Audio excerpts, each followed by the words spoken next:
De que maneira, na opinião da senhora, as políticas públicas elas podem ajudar a combater a desigualdade salarial entre homens e mulheres?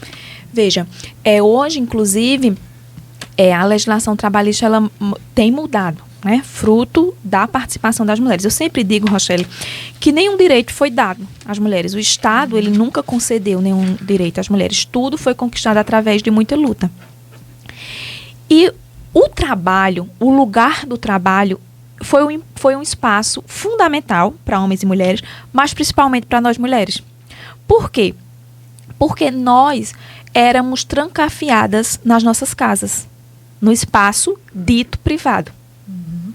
Então, as mulheres elas não tinham acesso à educação. Quando elas foram ter acesso à educação, era apenas para as prendas domésticas.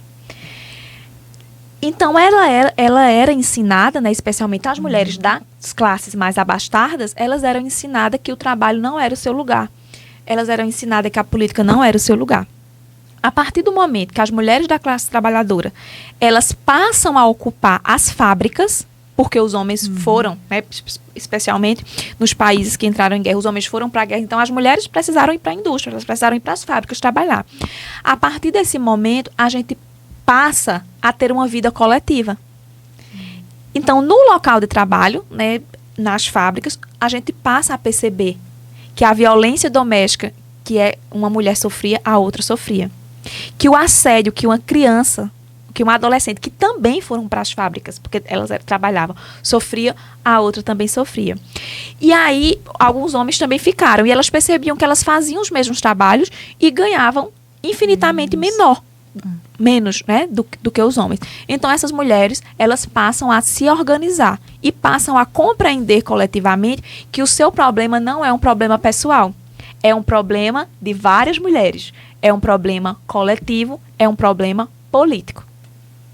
A partir daí, da organização coletiva, a gente passa a reivindicar os nossos direitos. No entanto, a gente chega no século XXI e, embora a gente tenha avançado muito, nossos direitos ainda são negligenciados. Especialmente para as mulheres empobrecidas, porque a pobreza não é um fenômeno natural e nem divino. Ninguém escolhe ser pobre ou nasce pobre. É a desigualdade social que empobrece as pessoas. Especialmente para as mulheres negras, especialmente para as mulheres LGBTs. Essas mulheres, elas estão nos postos que ganham menos e no mercado informal. O que significa que quando elas adoecem, significa que quando elas engravidam, elas não têm amparo social nenhum. Então, é importante a gente entender que conquistamos muito, mas agora a gente precisa de política pública que torne o que está previsto em lei realidade nas nossas vidas. Então, é importante selos como o selo Pró-Equidade para as empresas, porque as empresas elas passam a se preocupar em garantir a igualdade dentro, né, da sua organização. É importante avançar para que a licença paternidade e a licença maternidade seja igual. Por quê? Porque quando a gente tem uma licença maternidade que difere da licença paternidade, o empregador ele vai deixar de admitir mulheres. E essa é uma realidade. É importante que nós possamos criar, a exemplo da ASSES, um comitê de enfrentamento ao assédio, porque muitas mulheres, elas nos ambientes de trabalho, elas sofrem assédio, especialmente as mulheres negras, especialmente as mulheres LGBTs. Então, quando se tem um comitê, se diz a todo o conjunto da instituição, de uma empresa, de uma organização, o enfrentamento ao assédio é um compromisso nosso.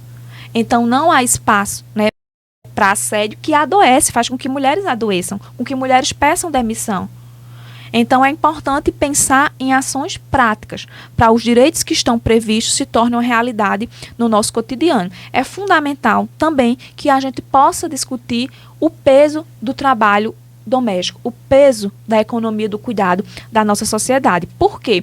Muitas vezes as mulheres, né, elas ocupam cargos, elas precisam ter dupla jornada de trabalho para poder sustentar a sua família, então trabalha de manhã, trabalha à tarde, algumas trabalham à noite, e quando elas chegam em casa, ainda tem o cuidado com a criança, ainda tem o cuidado com a casa, e isso impacta no corpo dela, impacta na produtividade, impacta na ascensão na sua carreira. Então é importante a gente considerar esses diferentes fatores que muitas vezes a nossa sociedade ainda se nega a fazer esse debate, mas que impacta no corpo físico. Por isso que a gente tem que continuar a aposentadoria da gente tem que ser realmente mais cedo, porque o nosso corpo tem uma carga que é diferente do que no cotidiano de uma sociedade machista, o corpo do homem suporta. Então é cobrado mais da mulher. É cobrado mais, então isso impacta na saúde mental, né? Então, todas essas dimensões precisam ser consideradas para que, de fato, a gente tenha igualdade no mundo do trabalho. Obrigada por assistir até aqui. Se gostou do nosso conteúdo, inscreva-se, ative o sininho das notificações, dá o like e compartilha.